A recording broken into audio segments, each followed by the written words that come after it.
इंतजार वो घड़ी आ गई, होकर सिंह पे सवार माता रानी आ गई। और नवरात्रे के 8वें दिन माँ महागौरी आ गई। जय माता दी।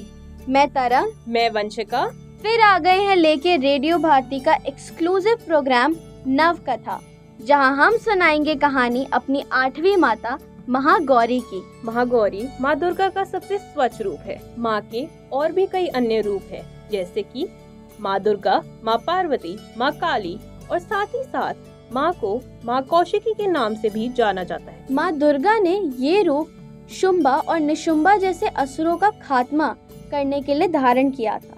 इस रूप को धारण करने की वजह ये थी कि इन असुरों को वध सिर्फ वही लड़की कर सकती थी जो पवित्र हो और अविवाहित हो। और एक किस्सा ऐसा भी जाता है जिसमें कहा जाता है महाब्रह्मचारिणी ने जब शिवजी को पति के रूप में प्राप्त करने के लिए तपस्या की थी, तब उनका शरीर कमजोर और काला पड़ गया था। और तब खत्म होने के बाद जब शिवजी उनकी तपस्या से खुश हुए, तब वो स्नान करने गंगा जी में गईं। स्नान करने के बाद माता की छवि वापस प्राप्त हुई उन्हें और वह गौरी होके निकली।